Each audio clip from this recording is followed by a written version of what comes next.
What's going on, everybody? This is Bourbon Talk, episode 5, and I am your host, Ty the Bourbon Guy. I appreciate everybody joining me on this Tuesday evening for this episode, the 5th episode of Bourbon Talk. Really excited to get into this one. So, we're going to cover bottled and bond bourbon or whiskey this evening. So, whatever you have, whether it's a bottle of bourbon or a different type of whiskey, your favorite whiskey, whether that's Scotch, Irish, Canadian, or whether you just choose to join along and sip some water or grab yourself a soda. I'm just happy that you're here, and I appreciate everybody being here. So, uh, this has been really awesome of a time just to be able to, um, bring this show to you all and to have uh, this connection with you. I'm very happy just to be able to do this. So in the upcoming weeks, we have a lot of different things going on, and a lot of people that I've been able to reach out to and to work with, and I'm really excited for that. Um, but tonight it's just us, and we're gonna just kind of sit back and relax and talk about bottled and bond whiskey. What is it? Why does it exist? Um, does that mean it's better quality? Whatever it may be. So we're going to talk a little bit about bottled and bond whiskey. But before that, hopefully everybody had a good week. I know for me, it's been a little busy. That's just kind of how weeks go. Sometimes it's a busy point for me and my job. But like I said, it's a lot of fun to just be able to kind of sit back and enjoy being here with you all. So I appreciate everybody tuning in. Um, yeah, this week has been actually pretty good. So for those of you that have followed me for a little bit, you know that I have a 1 year old, and so it's kind of a weird thing because with daycare and just how it works, it's like those kids are always sick. So I'm really excited that he's actually doing really well. He's very healthy, and not passing around something and then passing it on to us. But they used to use whiskey for medicinal purposes back in the day. So I think it still kills germs every once in a while. Um, so in the chat, let me know if you're tuning in, where you're from, what area, what part of the world that you might be tuning in from, um, and let me know. But until then, we're going to discuss bottled and bond whiskey. So when I first got into bourbon, I didn't really understand. There's so many different things on the labels that whether it's small batch or single barrel or cask strength or full proof or bottled and bond or whatever it may be, there's so many different things that um, are on a label that I don't really understand. And so one of them is bottled and bond. So hopefully I can clear that up for you all a little bit this evening. So um, bottled and bond whiskey is actually part of or comes from the Bottled and Bond Act of 1897. And that was actually uh, led by a few different distillers, but one of which was Colonel Taylor. And that's actually the bottle that I have this evening, one of them. So if you ever see this bottle, this is one of the distillers that was involved in creating the Bottled and Bond Act of 1897. Uh, very involved in that process. And the reason that actually happened was because back in the day, the distillers all got together and they were very frustrated just because, um, they when it came to whiskey, there was a lot of people that would shortcut it. So there may be maybe some of it was actually whiskey, but then maybe some of it wasn't. And so you had a lot of whether it's um, could be just like wood chunks, could be tobacco, could be in some cases even formaldehyde. So it was put into whiskey, and so obviously a lot of people were getting sick. Some people were even dying from it, just depending on what was put into that barrel. And they did that obviously to stretch it out a little bit to, because you could thin the whiskey out. But if you added a few different things, maybe whether it's even something as simple as caramel coloring, food coloring, um, you could add that to the bottle of whiskey or to the barrel really at that point, and that would change the color back into it to where it may look like this, but it may not taste like it should. So a lot of distillers got very frustrated with that at the time.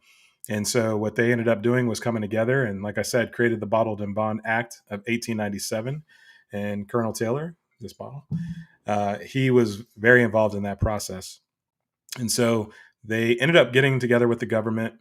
The government ended up offering, tax credits to distillers that chose to participate in that. Um, Formaldehyde. Yep, you heard it right. Um, and so, because obviously the government, didn't want people just dying from the whiskey products, and so they provided the tax incentives.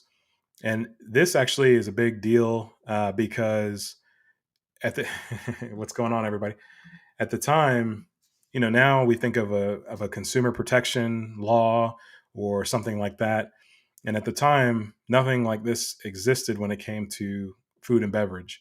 So this was the very first consumer protection law of its kind at that time. And so for it to be within whiskey is a pretty big deal. So when you see on the label, let's see if I can find a good shot here. I'll turn this way. So bottled and bond, you'll see that. I have a few other examples here, and we'll get to them in a minute. But bottled and bond, right? So you'll see it listed there on the label if it is truly a bottled and bond whiskey. And so there's a few different requirements that entails. So one of which is that it has to be at least 4 years old, aged for 4 years. It has to be 100 proof or 50% ABV, alcohol by volume. So you can actually, this is a good shot. This one says it right on the label here, 100 proof, right?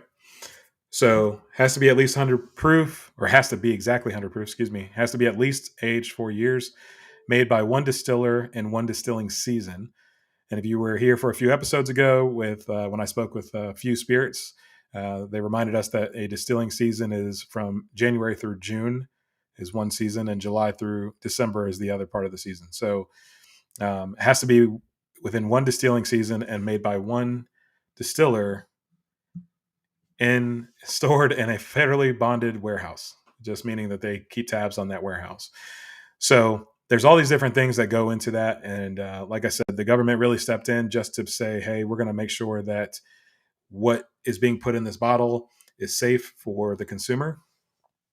And, none of us were around for it, but it's just, I would imagine 1897 was a little different than maybe what we see nowadays. And so there's a lot of people getting away with a lot of things. And so for the government to step in and say, hey, this is what it should be. And if you see bottled and bond on the label, then you can, it's a guarantee that what's in it is a quality product. So meaning that you don't have formaldehyde in your whiskey. So when they say quality product, that's what that was referring to. Nowadays, yes, bottled and bond exists, but there's obviously thousands of whiskeys that are not bottled and bond, but are still really good. So nowadays, quality is a little different of a term, but back then, that's what they were referring to as some of the shady things that was going on and that were going on in whiskey. So, um, so hopefully that gives you a better understanding. And so when it talks about 100 proof, that's pretty self-explanatory. Has to be at least 4 years. So there's several that may be a 10-year bottled and bond whiskey. Some may say that they're 4. Some may just imply that they're 4, but maybe they're actually older. So it depends. You can be older than that, but it has to at least be aged for 4 years. And then so when you're talking about one distiller, that's meaning that Heaven Hill and Buffalo Trace can't come together and blend their bourbon together and call it a bottled and bond. And then the same thing with the distilling season. So when it comes out of one season, you can't start blending from this season to that season and all that type of stuff. So that's actually what that's referring to when they say those things. So it's interesting on the consumer side because now, like I said earlier, when it comes to the label, and again, I mean, this is just a good example because it's got several of them on there. You see Colonel E.H. Taylor, small batch.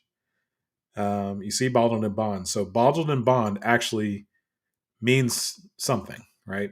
And I discussed in a few previous streams how small to Buffalo Trace, who is the distiller of Colonel E.H. Taylor, is a lot different from a small batch from a different distiller. So if you have a local craft distiller, their small batch is going to look a lot different than Buffalo Trace's small batch. So that's kind of a relative term. It's more used for marketing purposes. When you're looking at labeling for a bottle of whiskey, it's important to just kind of sift through what's not important, what's irrelevant, and what actually means something.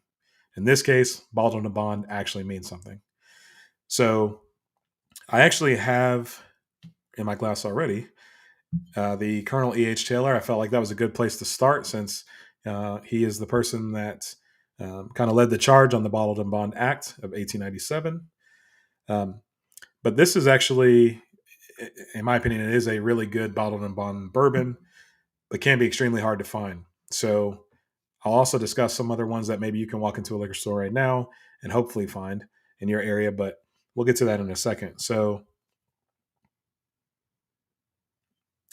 So again, the proof being 100 proof, it basically means that you'll be able to pick up more when it comes to flavors and scents off that bourbon than you would if it was an 80 proof or something a little bit lower. So, um, so this one I pick up a lot of the typical notes, so vanilla, caramel, oak, almost like a little sweetness, almost like a burnt marshmallow type of, but not too much.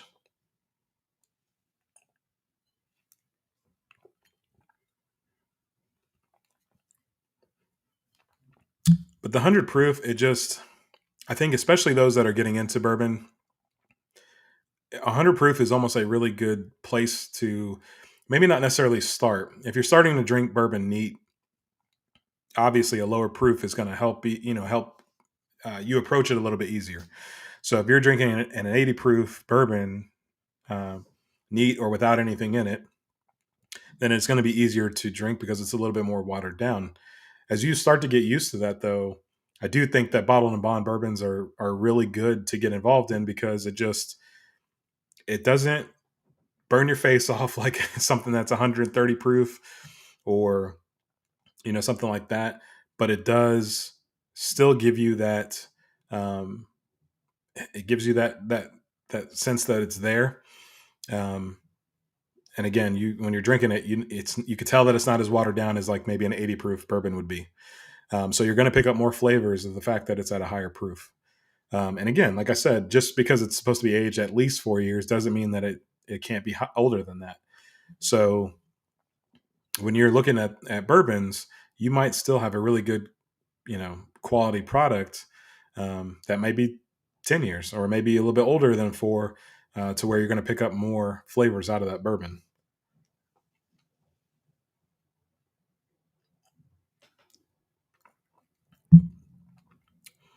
So it's really cool. I think I actually when I first got into bourbon, I actually didn't realize that there's so many brands that are owned by, all these parent companies. And, I toured Buffalo Trace Distillery and didn't realize at the time that I enjoyed Colonel E.H. Taylor, I enjoyed Weller, I enjoyed Buffalo Trace, I enjoyed, and I had no idea that they were all, being distilled at the same place. Um, and so, I've heard a lot of people mention, and I understand the frustration that, back in the day, you used to be able to just walk in and grab this and nobody was looking at it. And so I understand that there's become, bourbon as a whole has become more popular. But on the flip side of that, there's some really good products that have come out that didn't exist before, um, that are, that really good quality too. And a lot of times people will go past those bottles and go right up to the counter of a liquor store and ask for, something like this. Um, but when I drink E.H. Taylor, I always think about that distillery. Um, if you check out the episode from last week, I kind of talked to Tyler, my guest last week, about how bourbon is kind of, in my opinion, you tie it to certain memories. So To me, when I drink this particular bottle, I think about touring that distillery. I think about just learning more about bourbon and how that kind of sparked the passion for me. Um, but yes, if you ever if you ever do see this bottle, I would absolutely suggest this bottle. So um, again, with it being so rare now, maybe in your area it's bumped up a little bit in terms of price. Um, I still think it shouldn't be over more than $60. But again, I mean, it kind of all depends. Um, but if you see it, I absolutely, even at $60, I would recommend it. Um, this, however, just like many other bourbons, if you see it marked up something crazy, 100, over 100, whatever it may be, just leave it. I mean, there's plenty of other bottled and bond products out there that are really good, and we're going to talk through some of them. So, yeah, I think the more this sat in the glass, the more I'm starting to get not citrus. I mean, it's a little bit of like an orange, maybe like a. It kind of reminds me of not like when you eat an orange, but if you ever have like oranges in like a basket in the kitchen or something like that, and you walk past it, or even at the grocery store when you kind of go into that area and you just get that scent of oranges, um, to where it's kind of faint. That's actually what that reminds me of.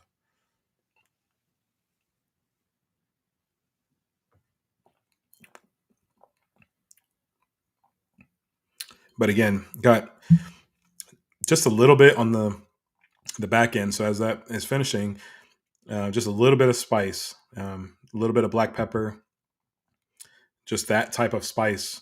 Um, but overall, still a uh, pretty approachable bourbon. I think even at 100 proof. So because that particular bottle is not available in most places, um, I definitely, again, if you see it, grab it for sure, within reason. If it's a reasonable price. But there's one in particular that has become one of my favorite uh, go-to bottles, and not just in terms of bottled and bond, but in terms of bourbon in general. So this particular bottle, Evan Williams, some people call it Evan Williams White Label. Some people call it Evan Williams Bottled and Bond. There you go. Focus a little bit better. So this bottle itself, I think it cost me maybe about, and again, it may differ in the area you're in, but I think that this actual bottle cost me about $15. Um, and so, that's where I always kind of joke with people that ask me about bourbon and how much do you spend or how much can you spend on a good bottle. If you give me any price range that you're looking at, I'll find you a good bottle. And if you're looking 15 or under or 20 or under, this is probably going to be on my list 9 times out of 10. Um, Heaven Hill Distillery, Evan Williams, bottled and bond. They also produce, it's called JTS Brown. And that's one that I recommend too in that price range. But it's only available in I think 2 or 3 states. I know Kentucky, obviously, and then Indiana has it, but I don't know that there's many other states outside of that. Um, so for these purposes, I'll just recommend this because I think this is a great bottle. So it's probably going to be a little hard coming from the H. Taylor, but we're going to try the Evan Williams.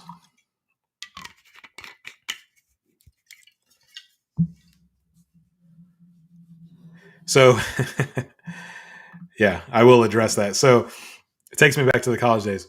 So, a lot of us are familiar with Evan Williams, the Black Label, and I think that that's where anytime I recommend Evan Williams, a lot of people tell me, "No, I don't. I don't want Evan Williams." I had it in college and don't like it or whatever it may be. Um, I will say though, I have both of them. This is a lot different, in my opinion, of a quality. So I like this one because you can actually buy this. They sell 1.75 liters. So you can actually buy this. I've even seen the 1.75 at Costco for under $30. So you can have this sitting around and, um, and I mean, whether it's, somebody like myself that likes to drink it neat, I love drinking this neat. Or whether it's, you're somebody that likes to mix, or sometimes if you're going to some type of function and there's a variety of people. Some people like to mix, some people like to drink it neat, some people like it on ice, whatever it may be. To me, this is a very solid go-to option, because if you don't know anything about bourbon and you just throw it in a drink and mix it, it'll do the trick.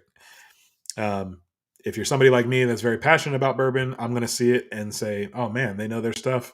They have that bottle." Because again, at that $15 price point, a lot of people think, "Oh, it's not that good," and they pass it by, and maybe they go buy something more expensive.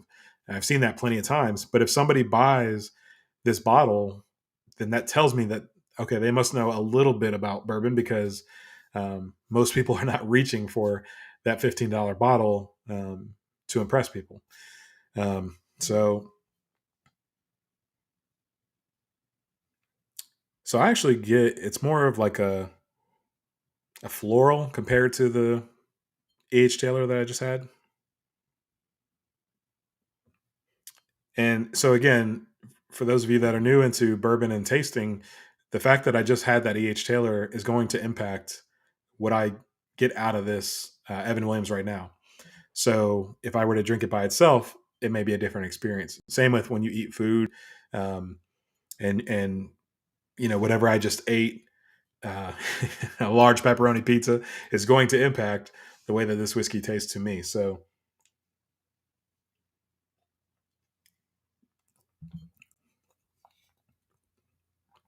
yeah, it's it reminds me of kind of what I said about the H Taylor with the oranges. When you walk by the oranges in a grocery store or something like that, it kind of reminds me of the same type of concept. But like when you walk past the florist in a grocery store, just that, where you're next to flowers. I mean, that's pretty much what that I get off of this. And again, it's because it could be, I guess, because I just drank the H Taylor in front of it.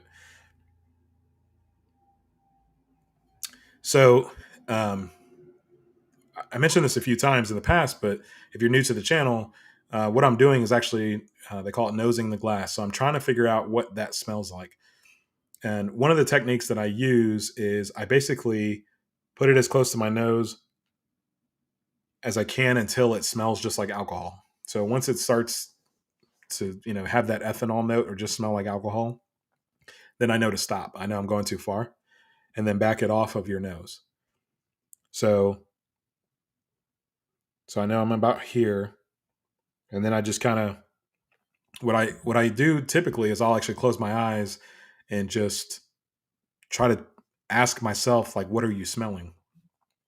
And for this particular one, if I do that, I would literally probably think I'm in the grocery store at the florist section um, of the grocery store. So buying my wife flowers, like every good husband would do, right?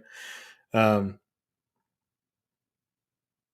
so it's not really, and again, and this is, I do like this bourbon, but it's it's a little different in this case. Just because it's not as expensive doesn't mean that it's not good, but it's also a $15 bottle of bourbon. So what I get out of this, whether that's because of age or whether that's how they matured it or whatever it may be, it might not be. It's not necessarily true, but it might not be as good as the E.H. Taylor or something else that is a little bit, either a different recipe, or maybe they aged it longer, or there could be other factors into it why it might not be as good. But there is a reason why one is sold out everywhere and another one is readily available.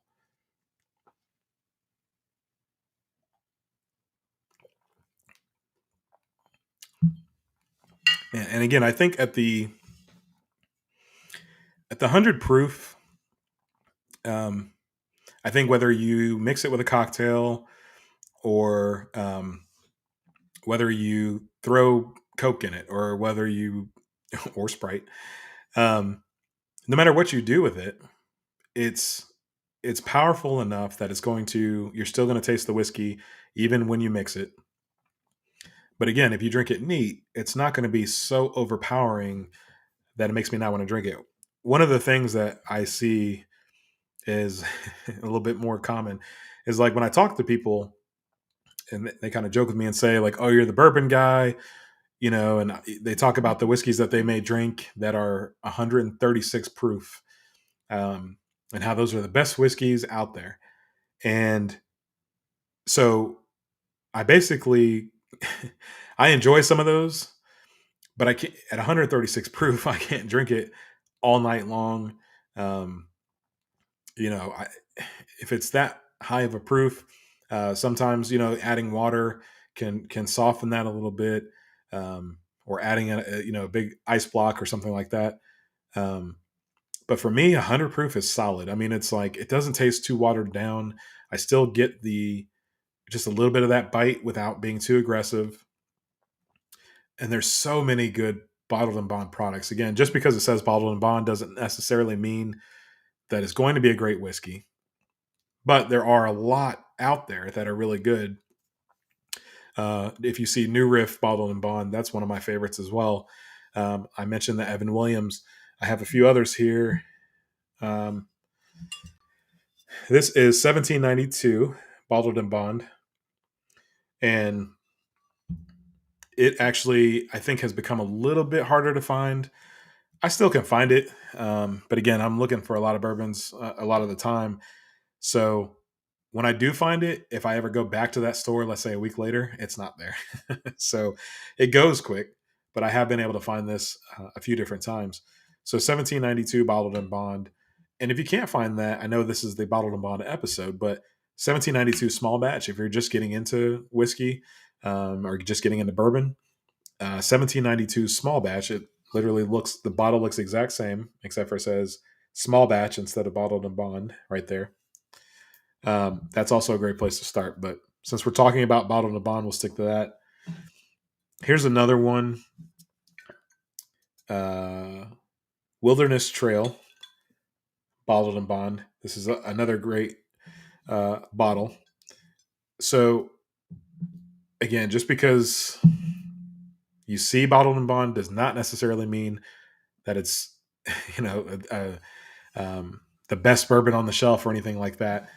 But it does mean um, that there are certain regulations that it had to follow in order to be there.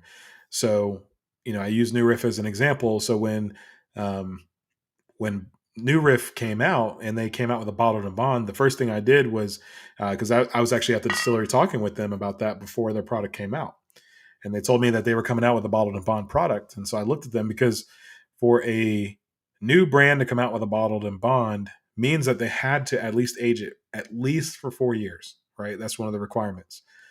So if you think about whiskey and bourbon from the business side, that means whatever it was, you made it 4 years ago. So any other business, think about that logically. So imagine making your product, but you can't sell it for 4 years from now. So keeping yourself in business for that 4 years is huge. And then not only doing that, but then once you have your product, it has to be a home run. People have been waiting for 4 years for it. So I think that New Riff is a great example of how to do it right.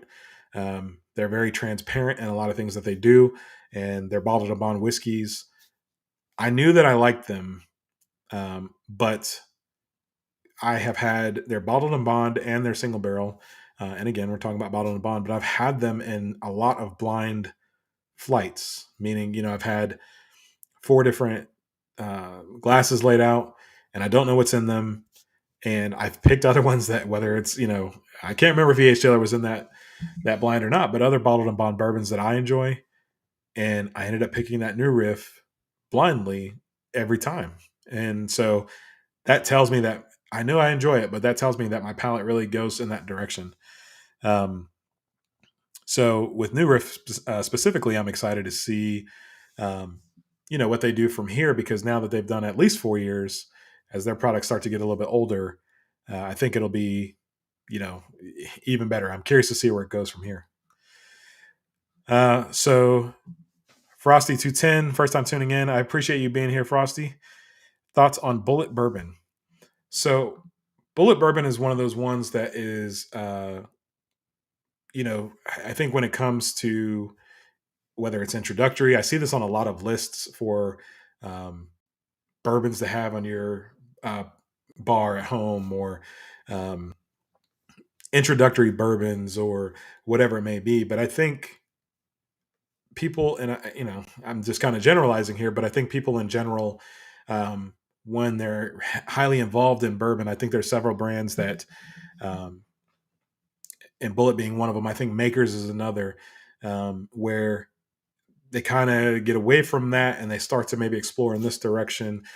But I think it's very important to remember that, yeah, the reason that, and not me specifically, but the reason maybe somebody got into bourbon was because they had Bullet and Coke at the bar, and that's kind of like what their drink was. I know for me and a lot of people, it was Maker's Mark and Coke, or whatever it may be. So um, that's just kind of my opinion. I think in general, I think as people try more and more things and get more involved in bourbon, they look back at the ones that got them there and kind of kind of look down at it.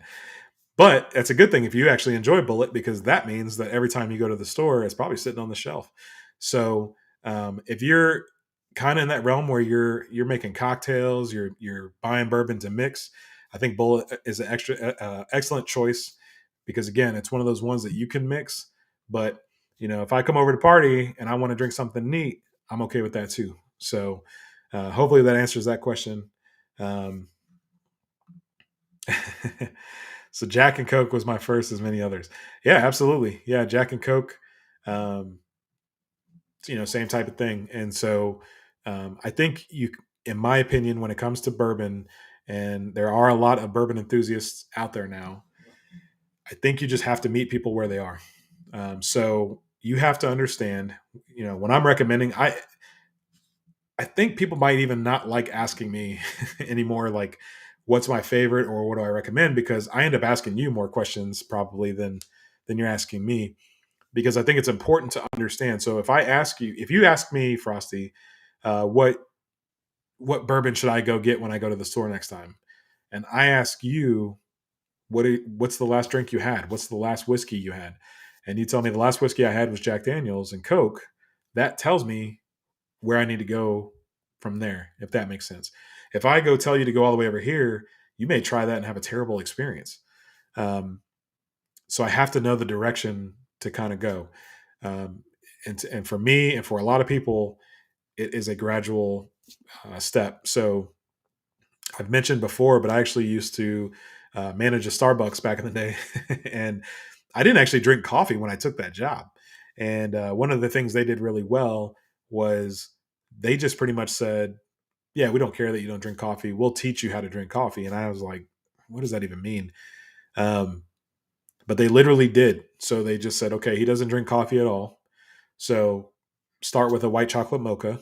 And that's what I did. And then after that, it's like, okay, now try uh, white chocolate mocha with an extra shot of espresso. Okay, now try um, a mocha. Try a latte. Try all these things, and it got me to the point where I'm drinking coffee black by itself, and it just, because I learned that way, and kind of acclimated my palate to it. Now I can pretty much drink any coffee, and I'm the same way with bourbon.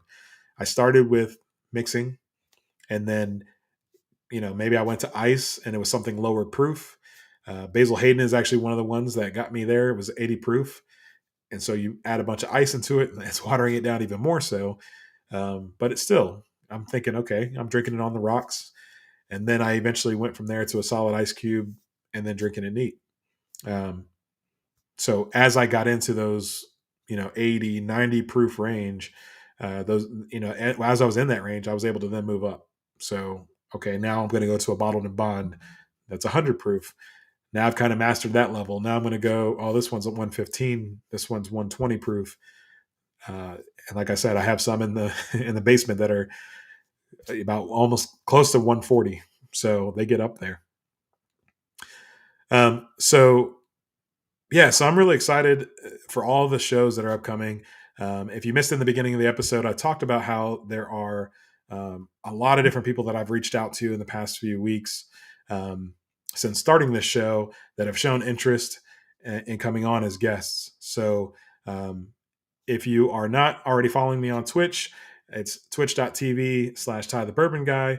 And if you're not following me on YouTube, go ahead and hit that follow button and subscribe to me there, so that you miss or don't miss, don't miss the future episodes. So there's a lot of great things coming up. Um, since everybody's tuned in here, I'll let you know that there is, I'm going to be speaking with the Black Bourbon Society soon, Sagamore Spirits, Broken Barrel, Few Spirits is planning to come back on the show. And there's a few other people, whether it be liquor store managers or, just other influencers, other people in whiskey, and that are involved. And I kind of want to do more than just the distillers. I want to talk to the clubs. I want to talk to the other enthusiasts. I want to talk to the people on YouTube and Instagram, and the people that sell the whiskey, the people that make the whiskey, um, and just kind of, and maybe the people that enjoy the whiskey, and just try to bring those experiences together so that everybody watching can get that full circle of what it should look like. Um, So a few more comments here. Same with the coffee, and trying to do the same with bourbon. 140 proof. I'm telling you, man. So the 140 proof, yeah, you have to warm up to it. Even myself, I don't know. I'm not going to go grab the 140 proof right away and just, open it up. I'm going to have to start somewhere in the hundreds and kind of build up that way. And then even when I get there, it's, a couple sips and I'm good. But I think that's the thing to remember too is what's the environment like. So if it's 100 degrees outside, I'm not going to go grab that bourbon. Maybe if it's, you live in Indianapolis like me and it snows 24/7 and it's cold, then yeah, maybe I'll go grab something that's a little bit higher proof that's going to warm me up, um, and something that's maybe has more cinnamon or more of that spice on it to kind of heat you up as you're looking at the snow. um, but I think the where you are and the scenario that you're in absolutely matters. And I also think, like I said, the memories. So when I look at this bottle, I mentioned earlier, I think about touring this distillery and how that sparked my passion for bourbon. When I look at this bottle, I think about the fact that one of my best friends got married during COVID, and I had just had a newborn, and I wasn't able to go, and that was really tough. But I was able to FaceTime in, and everybody was having a great time. And this particular bottle is the one that I grabbed, and I enjoyed it along with them, and I felt like I was there. So when I look at that bottle, that's what I think about. Is just like I said, bringing people together, coming together with those that I love and care about, and enjoying good bourbon. So tune in next week. We are doing episode 6. Check out the Instagram and follow me there at Ty the Bourbon Guy, and to see what's coming. And like I said, there's a few episodes I'm really excited about. I appreciate everybody being here this evening, and I hope everybody has a great